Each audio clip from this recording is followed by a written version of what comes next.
Isn't it interesting that when you have the lens of belief, you can justify almost anything?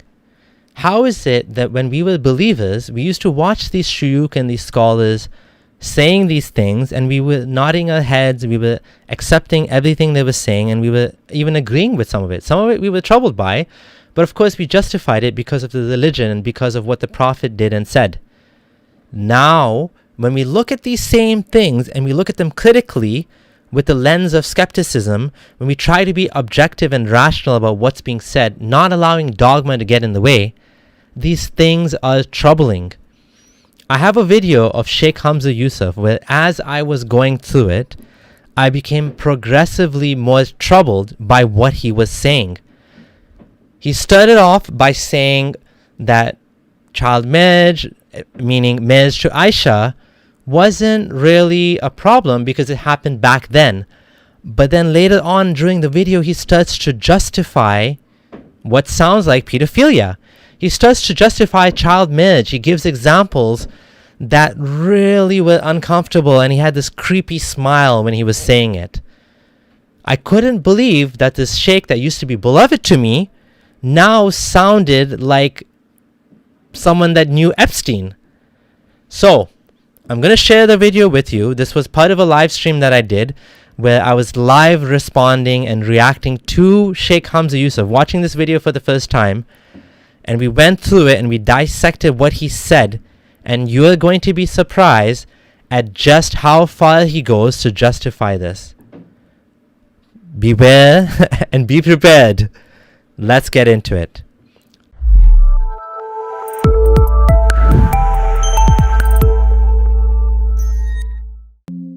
Still very young. There's khilaf about the age, but in al-Bukhari... Khilaf means difference of opinion. And sorry for the corny nasheed in the background. This is obviously a re-upload, right? Hadith from Aisha radiallahu anha says that she was 6. If you look in the history books and look at the year she died and how old she was, there some of the ulama say that she actually was probably 12. Some say 15,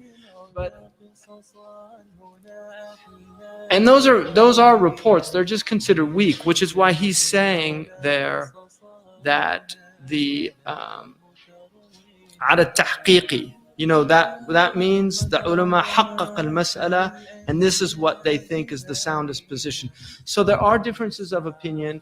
One of the things today, obviously, because this is such a strange thing for modern people, there have been several papers and even booklets written trying to prove those other opinions. Now, those opinions, like I said, are there, that she was 12, that she was 15 when she married the Prophet ﷺ, when the actual contract, and then 15 when it was consummated.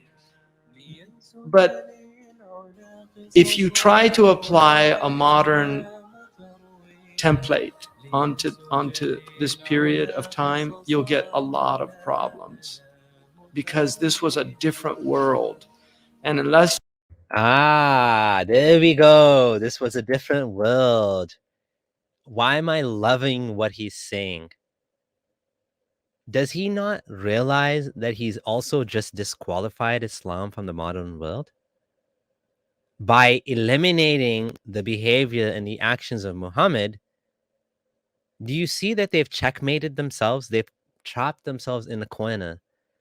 Actually, Muhammad put himself in a corner, because you can't have it both ways. Either you justify what he did or you don't. And if you don't, he's basically, what he's saying can be used against him. That in this case, there's no need to follow Islam in today's age, right? As Hassan Radwan was saying, well, if this didn't apply, what else doesn't apply? You recognize that, you will run into problems in the seerah. The Prophet ﷺ was born into a very different world than we are living in now. The Prophet was born to a really different world that we're living from now. Hassan Radwan, Islam is for all times except when we say so. Yeah, exactly. Human nature doesn't change, but norms change. Norms, the a'raf of people change. In our urf, this would not be acceptable. And this is a masala urfiyya. It's a question of urf. It's not, and this is why nobody. So I know it's hard to understand what he's saying. I don't know if he's purposely doing this to make it sound like intellectual or something. He's saying it's an urf, which means it's a custom. It's like the culture or something. He's trying to say this is based on the culture. It's relative from culture to culture. Found this strange, even when Washington Irving, who wrote his book on the Prophet, the famous people who know Washington Irving, he wrote a book on the Prophet ﷺ, and one of the he wrote the Alhambra, Tales of the Alhambra, and he wrote Rip Van Winkle. People know him from that. But he wrote a life of the Prophet Muhammad ﷺ, and in that life, he mentions that he married Aisha and consummated the marriage at 9. And then he says, but women of the desert are very precocious. So this is the 1830s. So again, he's trying to say how this wasn't an issue. This was people of the. It's back to the anthropological argument again. People that are describing non-Muslims, especially describing what Muhammad did back then, without any intention to malign, especially, they're just describing it. They're just gonna describe it as it and say, yeah, well, that's what happened back then. Like, like whatever. Then they're not making an implication that it was okay today. And like he's going even stronger on the side of this is not something we should do today. It was different back then. It was a different world back then. I'm really loving that he's saying this. I don't know if he realizes just how bad it is for him. And about the age thing, we'll quickly go through that in a bit. An American that does not use it as a means of attacking the Prophet ﷺ, because in 1830 America, 12-year-olds, it was quite normal for a girl of 12 or 13 to get married. In America today, there are states, and there's somebody from Alabama here.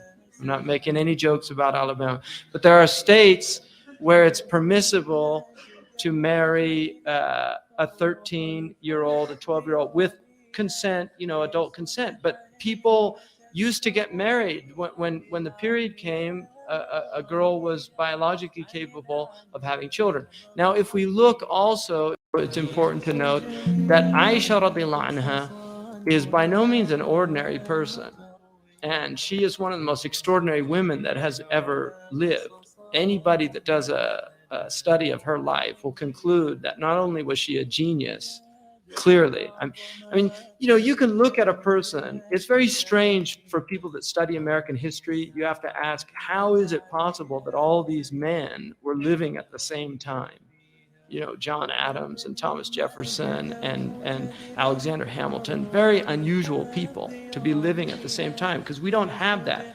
So, but if you look at the Prophet ﷺ, the people around him, and that he was given as companions, it's beyond belief. It's so extraordinary. I mean, it's not beyond belief. Amantu billahi wa rasulihi, but it is extraordinary. And so the Prophet ﷺ. Okay, I wasn't sure if he was gonna expand on that. Shias would strongly disagree. His companions were pretty bad. I don't know what he's talking about. They're the type of I mean, they did like some horrible, cruel things. I mean, like burning people alive and like do we really need to say how amazing they were? Like these guys were basically I don't know if I should say warmongers, but I mean, basically like that's what these guys, Khalid bin Walid and Omar and Abu Bakr, and they wanted to fight all of these Arab tribes until they would pay the jizya, not the jizya, the zakat, right? I mean, when Muhammad died, they all became apostates because they didn't want to pay this money, right? So yeah, these guys were not great. I mean, I wish I could. I'd say not even sheep. Even some of them were very opportunistic. You know what I mean? Opportunistic people, not even necessarily sheep. Not even necessarily. His marrying Aisha is very significant. She transmits a third of the religion, according to in fiqh. She gives us so many masail. She solved many of the problems. The funny thing is, I'm laughing because he said she transmitted so many hadith, but he was kind of like, shrugging off the hadith about her being 9, which was translated by her. Not translated, transmitted by her. So if you want to, the same Muslims that want to brag, the same Muslims that want to brag that Aisha narrated so many hadith, they also have to admit that she's 9 because that some of the hadith include the fact that she was 6 when she was married and 9 when it was consummated. That's her hadith, right? So you can't have it both ways again, She was also a brilliant poet, rawiya of poetry. She knew all the Jahadi poetry, and she was raised in the Prophet ﷺ's house. So she would have learned that in the She was literally raised in his house, as in like child groomed. You know what I mean? Like she was raised, meaning she grew up in his house because she was a child. He got me there. in the Prophet ﷺ's house. She was a nasaba, she was a genealogist, she knew the lineage of the Arabs. She was also somebody who was very, very independent in her being. She had That's true. She was so independent that she started a war against Ali, the cousin and the son-in-law of the Prophet. The wife of the Prophet, she's so independent, she started a war that she ultimately lost, and she ended up being captured as war booty by Ali. You just imagine imagine how messed up that is. Within a lifetime of Muhammad dying, his wife is captured as war booty. Of course, no one took it as war booty because that was his wife, ex-wife. Widow. But I mean, just imagine like how messed up that is. And ultimately, that was like, in a way, that was to her downfall, what she did, right? Starting this battle. But anyways, that's a mess. That's the human situation there, right? It's just a big mess. It's a big mess. It's just that's what you find with human man-made religions. I mean, that's all we have is mess. had her own opinions about things, and she did not suffer fools lightly. She's a stunning, extraordinary woman in human history, and so this idea, this attack on the Prophet ﷺ today is really quite. It's just an odious, vile, contemptible smear of his personality, of his honor, and none of us should be in any way, shape, or form embarrassed by this, but it needs to be understood within the context of the time, the place, and the people. Now, I asked the chief rabbi of one of the chief rabbis of Israel at a conference I was at in Europe. I asked him in the Torah, in the Talmud, which is their kind of book of narrations and fiqh, and they have all their masail in there. And I asked him, what is the youngest that you can marry a child for an adult to marry? And he said, there's difference of opinion. They're like us, 3 rabbis, 4 opinions. And we have that too, 3 imams, 4 opinions, because a lot of imams will have 2 opinions on something, especially Ahmad ibn Hanbal. He has a lot of masail where they don't know the tarjih. They'll have 2 opinions, so they'll literally narrate them as 2 opinions. So he told me, he said 6 is generally the earliest, and then Okay, I'm having a really tough time believing him here. I don't believe him. I'm sorry to say I don't believe him. And the reason why I don't believe him is because I did some research on this before, and again, I didn't dig deep, but at least on Wikipedia, they give an age that's much more than 6. 6 sounds a little bit too convenient. A little bit too convenient that he said 6. What's more common, I think the minimum they said on Wikipedia for Judaism was 13 or something. Basically, age of puberty is what they mostly go by. So yeah, right. Like really 6 years old. Like they said 6, and that's the exact age that Aisha got. Come on, like who are you fooling, man? Who's the name? What's this guy's name? Let's hear what the guy's name is. It's just an ode to the personality of his honor, and none of us should be in any way, shape, or form embarrassed by this, but it needs to be understood within the context of the time, the place, and the people. Now, I asked the chief rabbi of one of the chief rabbis of Israel at a conference I was at in Europe. I asked him in the Torah. He didn't mention the name. He went from chief rabbi of Israel to one of the chief rabbis. And I mean, yes, we've been saying this since the beginning, that we don't care what other cultures, like, that's not the point. We have objective science to show us why this is harmful. Even if it is 6 in Judaism, that's not whatever. Like, it's the religion's older than Islam. I wouldn't even be surprised. But like, it's just funny. It's just funny that it was exactly 6. He didn't give any names. I mean, these are what you call red flags. When somebody is lying, this is the type of way they say things. Like, yeah, I was talking to this guy, and actually not that guy, but another guy. And I asked him, what's the age? What's the age?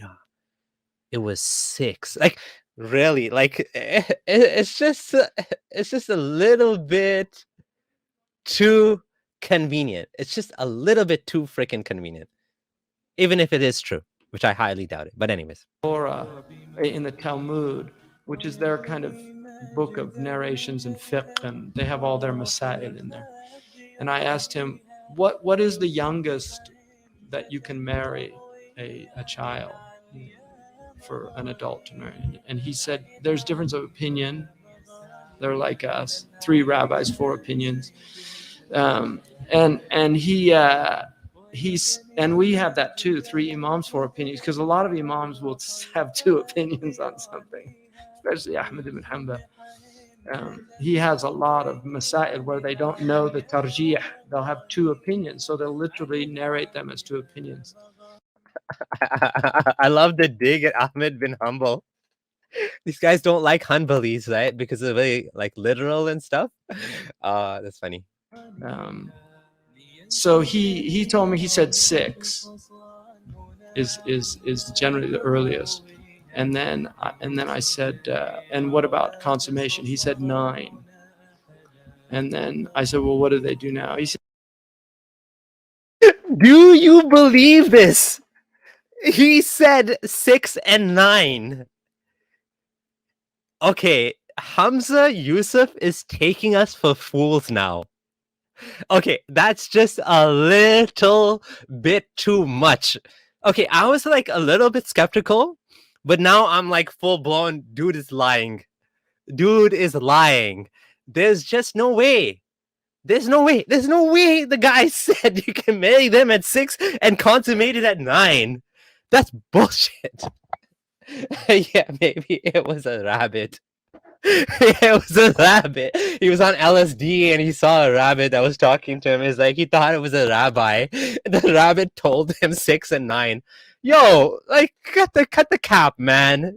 No rabbi told you this. This is bull.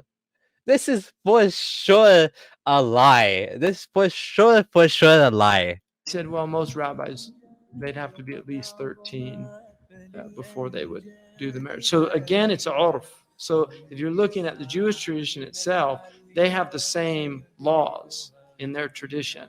And they know that this is a pre-modern norm. So even though the modern society, I would not personally be happy for anybody in the West to marry a girl that was under 15, you know. Oh, snap. I feel like we need to play that again. So even though the modern society, I would not personally be happy for anybody in the West to marry a girl that was under 15. You know. Okay, so now it depends if she's in the West. This Islam is like constantly changing, and like it's like the time was different back then. The West is different. The hot sun is different. I don't. This is just comical. You know, At times like this, after watching stuff like this, and I always think back on how people ask me, why don't you become Muslim again? Or is there a chance to become? And I'm just like, do you guys don't even know. Like, someone's asking me, you don't even realize how broken Islam is. It's so dismantled, broken, fallen apart. It's in pieces. The pieces are in pieces. The holes are not even holes. There's like the pieces are holes. Like the holes are like everywhere. Like it's just like it's not even Swiss cheese. It's like the holes in the Swiss cheese is what you have left now. That's how bad it is. There's no way. There's just no way this is from God. There's no way. This entire religion is man-made from the beginning to the end. The entire thing, even if you believe the Quran's from God, the entire thing is man-made, basically calculations and assumptions and interpretations. There's no way. There's just no way to make this work anymore. You can't put the genie back in the lamp. It's just so done. So done. And this one topic alone, shows you just how bad it is. It's like asking if you can put toothpaste back in the tube. Exactly. Right? It's just like, thank you for the super chat, Ultra. Okay, let's finish the video. I don't think it would be appropriate in our environment or conditions. But there are girls now in America that are 12, 13 having children. And Go again about America. Dude, America is not the end all and heal all of everything. We don't worship America, despite what you guys think. Okay, America has its problems. We get that. I mean, just look at the recent news, right? Yeah, like I think people are starting to realize that what he's saying is just a little bit too convenient for words. I just feel sad that he's lying like this. He's just lying to these people. It just makes me mad. Okay, Nim Glace, Abdullah, you were Muslim. How did you justify this crap then?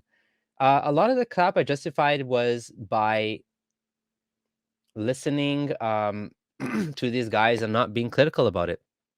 I didn't have my critical hat on. A lot of times, unless somebody points out to you that this is something that you need to question, you don't question it because Hamza Yusuf, like in another video, I don't know, I just randomly found this one. I don't know why, but in another video he's like crying and he's like, I don't need to justify Muhammad, what he did to Aisha, marrying Aisha. I think I even responded. I did a response video to that actually. And it's just like, yeah, this is, you guys have to justify. I believe God told him to do this. God showed him this, whatever. So why do I need to justify this? I don't need to justify this, right?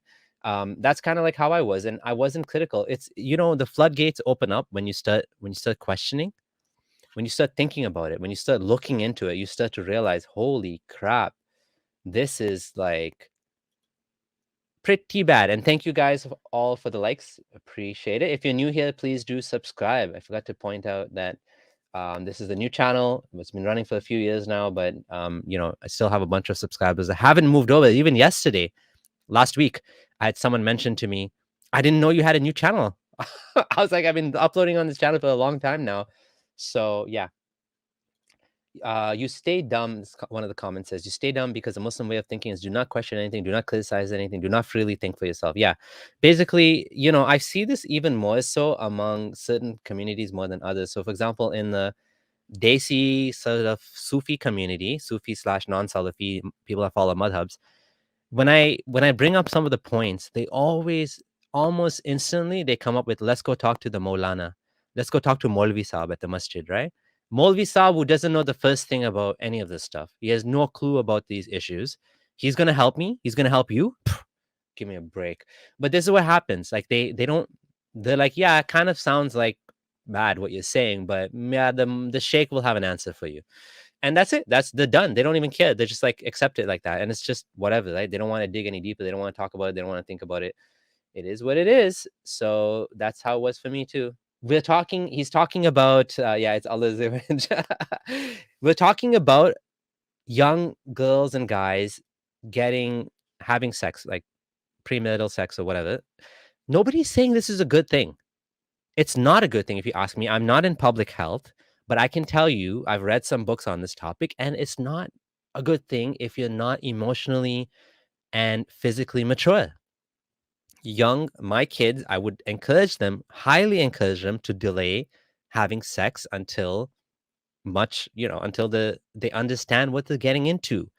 They're ready for the consequences, potential consequences, having a child and whatever, right? There needs to be, some proper commitment between the couple. They need to be like a proper, stable relationship, because you don't want them breaking up and having kids and abortions and all of these things. You don't want that, right? So there needs to be some. So, and if you ask Hamza Yusuf, is that a good thing, what you're saying? Clearly, he's going to say that's not a good thing, but he's saying this is a good thing in Muhammad's case. Like, again, you're having your cake and eating it too. You have your so-called rabbi that said 6 and 9, and now you're trying to say that these guys are snake oil salesmen. Like, does anyone not see that now? Like, does everyone see that? These are snake oil salesmen. They are coming up with any sort of obfuscating the issue, the basically trying to make it, all these like arguments about why it's okay, but half of the things they're saying they themselves are not okay with. He wouldn't let his child get married even, not just sex. Not He wouldn't even let his own child, his own daughter, get married. Yet he's trying to say, like, as if this is like, yeah, this is what's happening nowadays, like as if this makes it okay. That's the unspoken thing he's trying to say, that it's okay because of this. So there was a super chat. I'm just gonna okay, I almost forgot the super chat. So let's okay, let's take a look at the super chat and the comments. America, beautiful comment from Camso. America is not receiving anything from God. It's a man-made ideology. Exactly. You guys are claiming you have it from God, right? John Stopman saying you went up from 25.7 to 26K subscribers. Yay, yes, it's going well. It's getting there.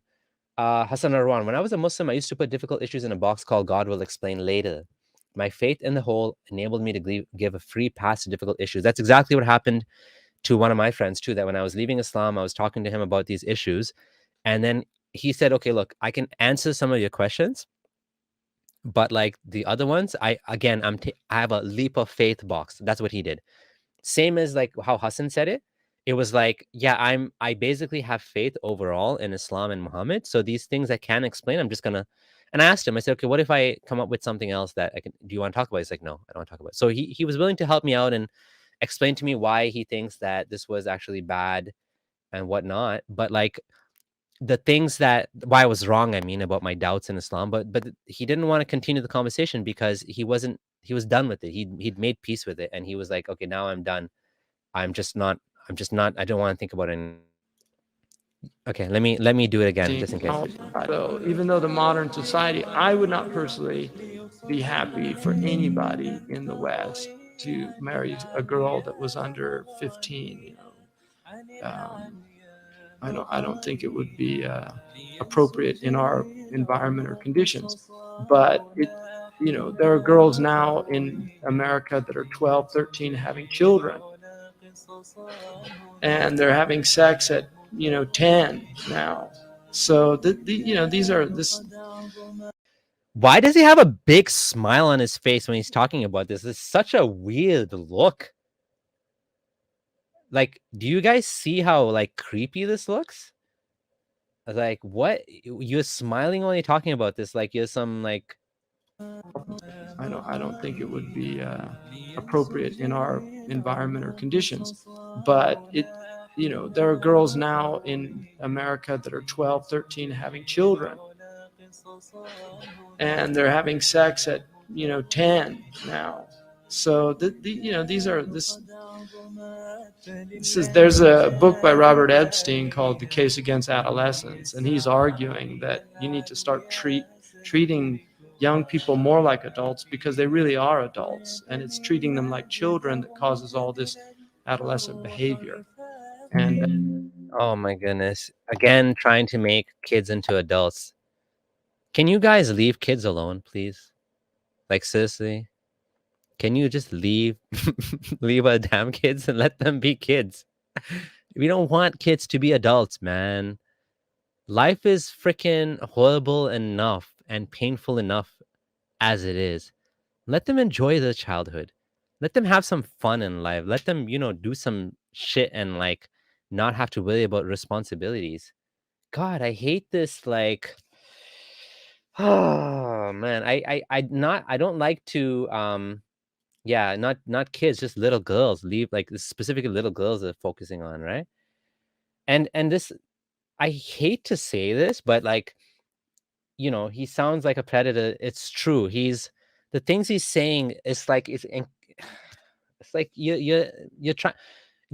On one hand, he's saying Islam is, you know, shouldn't do this thing in today's age. That day was different. Now he's going on about all these things that are happening today as if it's a justification. Make up your mind, dude. If you think it's bad, it's bad. Then why are you using this whataboutery?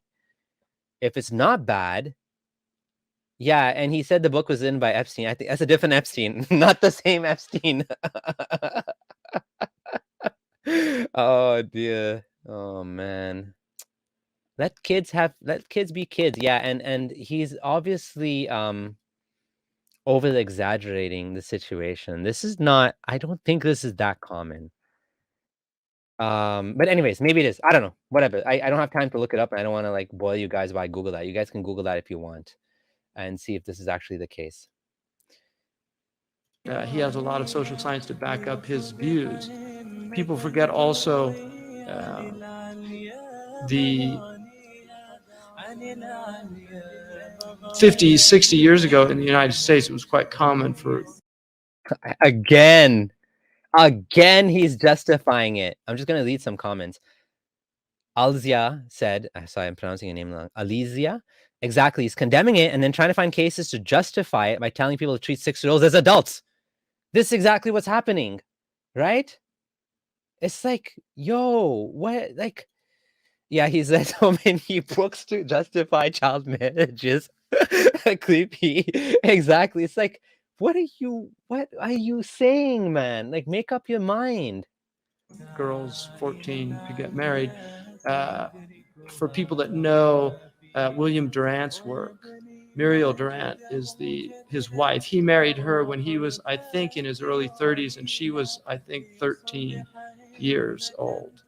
And she became a world-class historian under his tutelage and co-wrote that book, The Story of Civilization, which I think is still in print.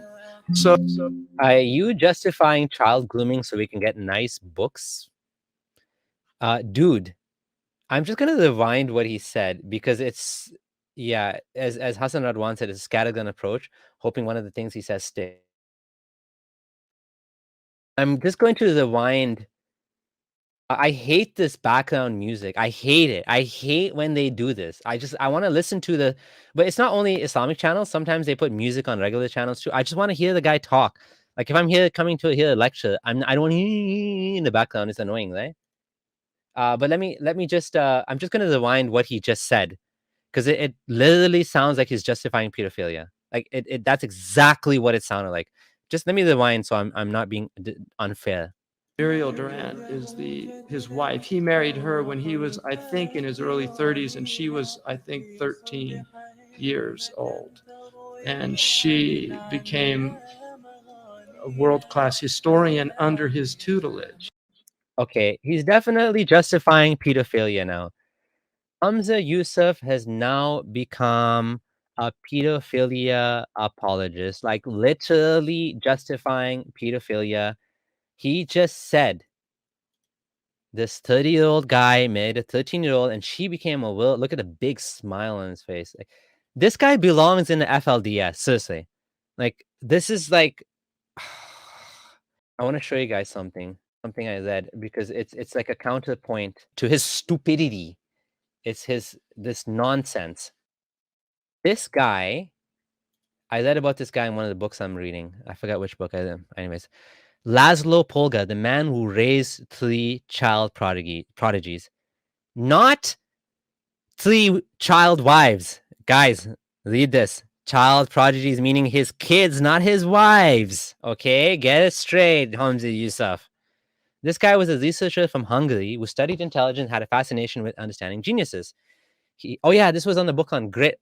The book is called Grit. Anyways, so what he did was he raised his kids from a very young age to become masters of chess.